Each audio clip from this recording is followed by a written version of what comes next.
नमस्कार, आप सभी का स्वागत है। आज हम लोग कक्षा 8 वसंत भाग 3 का 9वां पाठ कबीर की साखियाँ इसको पढ़ने जा रहे हैं। ठीक है, तो आज हम कबीर की जो साखियाँ हैं उसके बारे में चर्चा करेंगे। तो जो साखियाँ हैं उनको पढ़ने से पहले हम कबीर के बारे में जानकारी प्राप्त करते हैं। ठीक है, तो देखिए कबीर का परिचय है। जैसे कवि परिचय आप देखिए, कबीर हिंदी साहित्य के भक्तिकालीन ज्ञानमार्गी शाखा के प्रतिनिधि कवि थे। इनका जन्म 1398 के आसपास काशी यानी वाराणसी, जिसको बनारस भी कहते हैं, नामक स्थान पर हुआ था। ऐसा माना जाता है कि इनका जन्म विधवा ब्राह्मणी के गर्भ से हुआ था, जिसने लोक लाज के भय से, यानी अब विधवा ब्राह्मणी गर्भ थी तो लोग क्या कहेंगे, इस भय के कारण उसने नवजात जो कबीर था शिशु, उसको लहरतारा नामक स्थान पर तालाब के किनारे छोड़ दिया था। उसी रास्ते से गुजरने वाले निस्संतान जुलाहा दंपति, जुलाहा एक जाति विशेष है, तो जुलाहा जाति की जो दंपति यानी पति पत्नी नीरू और नीमा ने बालक को देखा और घर लाकर उसका पालन पोषण किया। यही बालक बाद में कबीर नाम से प्रसिद्ध हुआ और कबीर अनपढ़ भी थे। ठीक है, अब इनकी रचनाएं, जैसे अनपढ़ कबीर अपने शिष्यों के सामने दोहे, साखियाँ अथवा अन्य जो पद हैं उनको मौखिक रूप से बोला करते थे, जिनका संकलन उनके शिष्यों ने किया। ठीक है, तो क्योंकि वो अनपढ़ थे पर ज्ञानी थे। ठीक है, तो ज्ञानी होने के कारण अपने शिष्यों को कुछ दोहे, कुछ साखियाँ अथवा अन्य जो मौखिक चीज़ें हैं वो कहा करते थे, जिनको उनके शिष्यों ने संकलन किया। इसी संकलन को बीजक नाम से भी जाना जाता है। इसके 3 अंग हैं, एक साखी, दूसरा सबद और रमैनी। ठीक है, तो ये याद रखिए कि जो कबीर का जो दोहे आदि साखियाँ हैं उनको जिनमें संकलित हैं वे सब, उसको बीजक नाम से जाना जाता है। और बीजक के 3 भेद हैं, 3 अंग हैं, साखी, सबद या और रमैनी। ठीक है ना, तो कुछ लोग इनकी रचनाओं का संग्रह कबीर ग्रंथावली को भी मानते हैं। ठीक है, और कुछ लोग मानते हैं इनको। साहित्यिक विशेषताएं क्या हैं, तो कबीर ऐसे संत कवि थे जिन्होंने समाज में व्याप्त अन्याय, बुराई, आडंबर, अंधविश्वास और हिंदू मुसलमान दोनों की कुरीतियों पर प्रहार किया।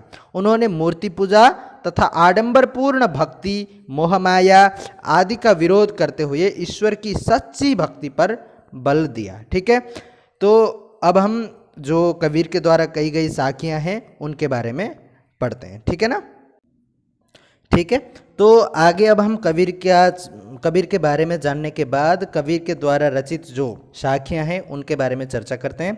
तो यहाँ पर कुछ 5 साखियाँ हैं जो कबीर द्वारा रचित हैं और इनका सभी का छंद दोहा छंद है। ठीक है, तो दोहा एक छंद विशेष है, तो दोहा छंद में ये साखियाँ रचित हैं। तो देखिए कबीर की जो पहली साखी है, जाति न पूछो साध की, पूछ लीजिए ज्ञान, मोल करो तरवार का, पड़ा रहन दो म्यान। ठीक है, तो देखिए इसमें कबीर कहते हैं जाति न पूछो साध की, साध यानी साधु संत, ठीक है, सज्जन, तो पूछ लीजिए ज्ञान, मोल करो तरवार, तरवार का मतलब होता है तलवार, और पड़ा रहन दो म्यान, म्यान यानी जिसमें हम तलवार को रखते हैं, वो तलवार रखने का जो काठ का बना हुआ होता है उसको हम म्यान कहते हैं। तो देखिए यहाँ पर कबीर कहते हैं कि कवि का कहना ये है कि साधु और संत जो व्यक्ति होते हैं उनके बारे में अथवा उनसे हमें कभी भी जाति, उनकी जाति के बारे में हमें नहीं पूछनी चाहिए, बल्कि हमें ज्ञान के बारे में पूछनी चाहिए। क्यों? क्योंकि जाति का महत्व उतना नहीं होता है जितना कि ज्ञान का महत्व होता है। जिस प्रकार हम अगर मार्केट में, बाजार में अगर हम तलवार खरीदने जाते हैं तो हम तलवार को देखते हैं कि तलवार का महत्व कितना है, तलवार की वैल्यू क्या है ना, इसके बारे में हम सोचते हैं, न कि हम म्यान के बारे में सोचते हैं। यानी मोल भाव अगर हमें करना है तो हम तलवार के बारे में मोल भाव करते हैं, म्यान के बारे में, जो तलवार का कब्र होता है उसके बारे में हम मोल भाव नहीं करते हैं। क्यों? क्योंकि हमें म्यान से तो बस केवल तलवार रखने से मतलब है, बल्कि हमें तलवार से काम होता है। ठीक है, तो उसी तरह से साधु संत जो होते हैं उनसे कभी भी हमें जाति के बारे में जिज्ञासा नहीं करनी चाहिए, बल्कि हमें ज्ञान के बारे में जिज्ञासा करनी चाहिए। और वैसे भी जाति और ज्ञान का कोई संबंध ही नहीं है, ठीक है। जो ऊंचे जाति के लोग हैं वो ज्ञानी होते हैं और नीच जाति के लोग ज्ञानी नहीं होते हैं, ऐसा कोई भी वो संबंध नहीं है। इसलिए कोई भी व्यक्ति ज्ञानी बन सकता है और अपना ज्ञान बांट सकता है। इसलिए हमें कोई भी व्यक्ति हो, हम कभी भी जाति के बारे में न पूछें और ज्ञान के बारे में पूछें। और ज्ञान ही एक ऐसी चीज़ है जिसके द्वारा हम अपने अंतर्मन को खोल सकते हैं और अपने आप को एक विकास के मार्ग पर, विकास के पथ पर खड़ा कर सकते हैं, ठीक है। तो कबीर इस पद्य के द्वारा ज्ञान का महत्व बताते हैं जाति की अपेक्षा, ठीक है। जिस प्रकार तलवार का महत्व म्यान से कई गुना बढ़कर होता है, उसी तरह से जाति से ज़्यादा महत्व ज्ञान का होता है। इसलिए हमें हमेशा ज्ञान के बारे में सोचना चाहिए और ज्ञान को ग्रहण करने के लिए तत्पर होना चाहिए, ठीक है।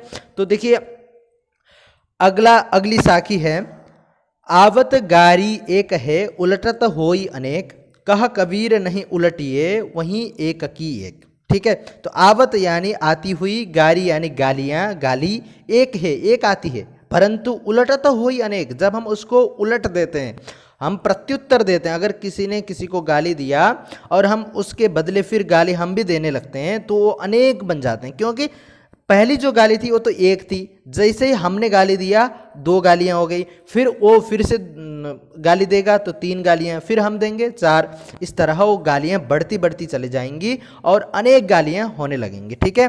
तो कहा कबीर नहीं उलटिए, इसलिए कबीर कहते हैं नहीं उलटिए, जो भी गालियां हैं उनको हमें उलटना नहीं चाहिए, वहीं एक की एक, यानी वो जो एक गाली आई थी जहां से भी आई हो वो एक की एक रहे, ठीक है। अगर हम उलट देंगे तो अनेक हो जाएंगे। देखिए इसका कहने का मतलब है कि इस दुनिया में, इस समाज में अनेक प्रकार के लोग रहते हैं और कुछ एक हिसाब से अच्छे होते हैं, कुछ नहीं होते हैं। तो कैसा भी व्यक्ति हो, अगर कोई व्यक्ति गाली देने वाला हो, अगर वह गाली दे रहा है, अगर गाली आ रही है कहीं से हमें अपने लिए, तो वो एक आती है, ठीक है। अगर हम उसको उसी के मतलब गाली के रूप में ही अगर हम प्रत्युत्तर देने लगते हैं तो फिर वहाँ पर क्या होता है, हंगामा होने लगता है, गालियाँ बढ़ जाती हैं, तो हंगामा, लड़ाई, सब चीज़ वहीं से शुरू होती हैं, ठीक है। तो इसलिए कबीर कहते हैं कि कोई भी चीज़ हो, गाली आ रही हो या कुछ भी चीज़ हो, हमें उसका क्या नहीं करना चाहिए, प्रत्युत्तर नहीं देना चाहिए, उसको हमें उलटना नहीं चाहिए, ठीक है। तो आरंभ में जो एक अपशब्द होता है, एक गाली होती है, वो फिर बढ़ जाएगा और अपशब्द अनेक हो जाएंगे, गालियां अनेक हो जाएंगी, फिर क्या होगा, वहाँ पर एक खराब माहौल बनने लगेगा, ठीक है। तो यह जो हमारा वातावरण है इसको हम खराब ना करें, इसके लिए हमें क्या करना चाहिए कि जो व्यक्ति गाली दे रहा है हम उसको सहन कर लें, और यानी कहने का मतलब है कि बुराई और अधिक नहीं बढ़े, ठीक है। इसके लिए हमें कभी भी जो बुराई है उसका जवाब बुराई से नहीं देना है। बुराई का जवाब अगर हम शांति से देंगे तो बुराई कभी भी नहीं बढ़ पाएगी, ठीक है। तो इसलिए कोई भी व्यक्ति गाली दे तो उसको हम पलट कर जवाब न दें, गाली न दें। अगर हम चुप रहें तो वो वहीं पर ख़त्म हो जाएगा, ठीक है। तो कबीर का कहने का मतलब ये है कि हम यह जो वातावरण है जिसमें हम रहते हैं उसको हम दूषित ना करें, और एक शांत माहौल बनाने के लिए हम पहले खुद को शांत रखें तो समाज अपने आप शांत हो जाएगा, ठीक है। तो देखिए आगे है, माला तो कर में फिरई जीव फिरई मुख माही, मनुआ तो दहु दिसी फिरई यह तो सुमिरन नाही। तो देखिए माला तो कर यानी हाथ में, फिरई फेरने पर, जीभी यानी जीभ में, फिरई मुख माही है ना, जीभी फिरई जीभ, मुख माही, माही का अर्थ होता है मैं, मुख में फिरई फिरती है। मनुआ तो दहों दिशी फिरई, मनुआ यानी मन, तो दहों यानी दशों, दिशी दिशाओं में फिरई है ना, मन फिरती है। तो यह तो सुमिरन नाही, यह तो सुमिरन यानी भक्ति या स्मरण नहीं है। तो कवि का देखिए, कवि का यहाँ पर कहने का मतलब यह है कि मनुष्य प्रभु भक्ति, जो प्रभु हैं, ईश्वर हैं, उनको भक्ति तो करता है ना, पर वो दिखावा ज़्यादा करता है। जितना वो अपने मन से करता है उतना उससे कई गुना ज़्यादा वो ढोंग करता है, ठीक है। तो कबीर का कहने का मतलब है कि माला हम हाथ में लेते हैं और माला को घुमाते हुए मन का फेरते हैं, ठीक है। तो मन का हम घुमाते रहते हैं, पर जैसे ही हम मन का घुमा रहे हैं, मान लो हम राम राम बोल रहे हैं या कोई भी कुछ भी कह रहे हैं, माला को फेरते हुए हम जीभ भी चलाते हैं अपने मुंह के अंदर, ठीक है। तो मुख माही यानी मुख में जीभ भी हम चलाते हैं, परंतु वो तो ठीक है, माला चला रहे हैं, मन का घुमा रहे हैं और मंत्रों को हम जप रहे हैं या कुछ भी हो मुंह में जप रहे हैं, इतना तक ठीक था। परंतु हम क्या करते हैं, जो मन है ना, तो मन को हम 10 दिशाओं में फ्री छोड़ देते हैं। यानी मन को हम कभी कहाँ माला जप रहे हैं पर मन कहीं और जा पहुँचा है, ठीक है। तो इस तरह से हम अपने आप को कंट्रोल नहीं कर पाते हैं अथवा मन को कंट्रोल नहीं कर पाते हैं, जिसकी वजह से हम जो माला जप रहे हैं, जो मन का घुमा रहे हैं, मन का फेर रहे हैं, उससे हमें कुछ फ़ायदा नहीं होता है, क्योंकि हमारा मन ही अपने कंट्रोल में नहीं है, मन ही एकाग्र नहीं है, ठीक है। और यह तो सुमिरन नहीं, यह तो कोई सुमिरन यानी भक्ति नहीं है, इसको भक्ति नहीं कहते हैं कि हम माला घुमा रहे हैं और जीभ को भी हिला रहे हैं, परंतु मन को हम चारों दिशाओं में छोड़ रहे हैं, फ्री छोड़ रहे हैं, ठीक है। तो मन को अगर हम स्वतंत्र छोड़ देते हैं और तब माला घुमाएं या जीभ हिलाएं, हमें उससे कोई फायदा नहीं होने वाला। यह कोई भक्ति नहीं है, यह केवल ढोंग है, केवल दिखावा है। अगर हम वास्तव में भक्ति करते हैं, वास्तव में प्रभु स्मरण करते हैं, तो हमें क्या करना चाहिए, मन को भी एकाग्र करना चाहिए, ठीक है। तो कवि इस प्रकार से समाज में हो रहे जो ढोंग अथवा समाज में हो रहे जो दिखावा भक्ति के लिए, उसका विरोध करते हैं, ठीक है। और फिर आगे कहते हैं, कबीर घास न निंदिए जो पाँव तली होई, उड़ी पड़ी जब आँख में खरी दुहेली होई। तो कबीर इस साखी के द्वारा कहते हैं कि हमें किसी का भी कभी भी मजाक नहीं उड़ाना चाहिए, कभी भी हमें किसी का भी निंदा नहीं करनी चाहिए, किसी की भी, ठीक है।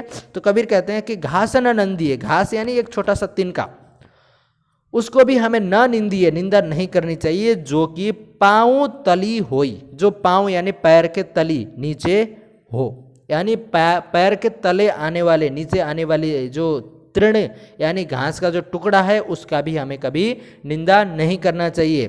क्यों? क्योंकि उड़ी पड़ी जब आँखी में खरी दुहेली हुई, जब वो उड़कर, वही तिनका जब उड़कर आँख में पड़ जाता है, तो हमें क्या होता है, खरी यानी बहुत ज़्यादा दुहेली, दुख दर्द होने लगता है। तो यानी कहने का मतलब ये है कि अगर हम पैर के तले, पैर से दबाने वाले या पैर के जमीन, पैर के नीचे आने वाले जो घास या तृण जो है ना, जो टुकड़ा है घास का, उसे भी हमें कभी निंदा नहीं करनी चाहिए, उसकी भी हमें निंदा नहीं करनी चाहिए, क्योंकि वो एक छोटी सी चीज़ जब उड़कर हमारे आँख में पड़ जाती है तो हमें बहुत ज़्यादा दर्द होने लगता है, और तब हमें पता लगता है कि उसका वास्तव में अस्तित्व क्या है, तब हमें पता लगता है कि उसकी शक्ति क्या थी, ठीक है। तो यानी समय के अनुसार और परिस्थिति के अनुसार हर चीज़ बलवान या हर चीज़ सामर्थ्यशाली होती है, इसलिए हमें कभी भी किसी भी चीज़ अथवा किसी भी वस्तु या किसी भी व्यक्ति के बारे में हमें निंदनीय बातें नहीं करनी चाहिए, अथवा उसकी निंदा अथवा उसकी अवहेलना हमें नहीं करनी चाहिए, ठीक है। जिस प्रकार एक छोटी सी चीज़ जो घास का टुकड़ा भी अगर वो उड़कर आँख में पड़ जाए तो हमें जिस प्रकार दुख और पीड़ा देता है, उसी तरह से हमें किसी भी प्रकार अन्य व्यक्तियों के बारे में, अन्य चीज़ों के बारे में गलत अथवा निंदा नहीं करनी चाहिए। जो अगर उसकी परिस्थिति वैसी बन जाए तो वो भी हमें किसी न किसी समय पर दुख या दर्द देने में समर्थ होता है, ठीक है। तो इसमें इस साखी के द्वारा कबीर यह कहना चाहते हैं कि हमें कभी भी किसी भी व्यक्ति की बुराई नहीं करनी है, और हमें एक आपस में मिलकर सहयोग की भावना से आगे बढ़ना है, ठीक है। तो जग में अगली साखी है, देखिए, जग में बैरी कोई नहीं जो मन शीतल होए, या आपा को डारी दे दया करई सब कोय, ठीक है। तो देखिए इस साखी के द्वारा कबीर कहना चाहते हैं कि जग में यानी इस दुनिया में बैरी यानी शत्रु, दुश्मन कोई नहीं है जो मन शीतल हो, जिसका मन शीतल होता है, जिसका मन शांत होता है, जो दूसरों के बारे में कभी भी गलत नहीं सोचता है ना। ऐसे जो शीतल या शांत स्वभाव वाले जो व्यक्ति हैं, उनका जग में कोई भी शत्रु नहीं होता है। या आपा को डारी दे, या यानी जो आपा यानी अहंकार अथवा घमंड को डारी यानी त्याग देना, ठीक है। डारी दे यानी त्याग दे, दया करे सब कोई, उसको देखकर सभी लोग दया करने लगते हैं। यानी देखिए, इस पूरा पद्य का अर्थ यह होता है कि इस दुनिया में कोई भी दुश्मन नहीं होगा अगर आप अपने आप को शांत करेंगे और अपने मन को शांत शीतल बनाएंगे और अहंकार को पूर्ण रूप से त्याग कर लोक कल्याण की भावना से अगर आप आगे बढ़ते हैं तो इस दुनिया में आपका काम बिगाड़ने के लिए कोई नहीं आने वाला, ठीक है। और हर कोई आपके ऊपर दया बरसाएगा और आप हमेशा सुखी और शांत स्वभाव के साथ जी सकेंगे, ठीक है। तो इसलिए हमें कभी भी दूसरों के बारे में गलत नहीं सोचनी है, अपने मन को शीतल और शांत रखना है और अहंकार यानी घमंड नहीं करना है। तो हम सभी के लिए दया के पात्र बनेंगे अथवा सभी हमें प्रेम करेंगे, सभी हमें चाहने लगेंगे, ठीक है। तो इस तरह से कबीर ने इन साखियों के द्वारा हमें एक अमूल्य ज्ञान प्रदान किया है जो कबीर ने अपने शिष्यों से कहा था और बाद में उनके जो शिष्य थे उन्होंने इनको संकलित किया और आज हम यहाँ तक भी उनके अनमोल वचनों को पढ़ रहे हैं, ठीक है। तो कबीर एक ऐसे कवि थे जिन्होंने किसी भी धर्म को लेकर कोई भी बात नहीं कही। उन्होंने हिंदू मुस्लिम, खास करके हिंदू और मुस्लिम के बीच में जो अनेक विभेद थे उनको समाप्त करने तथा एक नई धारा को आगे बढ़ाने के लिए उन्होंने सतत प्रयत्न किया है और उन्होंने जो भी अपने वचन हमें प्रदान किए वो अत्यंत अमूल्य और आज के ज़माने में अत्यंत सराहनीय हैं, जो वास्तव में हम अपने जो धार्मिक गतिविधियाँ हैं अथवा धार्मिक विचार, धार्मिक धारणाएं अथवा अन्य जो सामाजिक नैतिक धारणाएं हैं उनको हम अगर कबीर के जो पद्य हैं उनको हम पढ़ेंगे तो अवश्य बदल सकते हैं, ठीक है। तो आपको कैसा लगा ये वीडियो? अगर अच्छा लगा तो लाइक और कमेंट कीजिए। साथ ही हम अगले वीडियो में फिर मिलेंगे। धन्यवाद।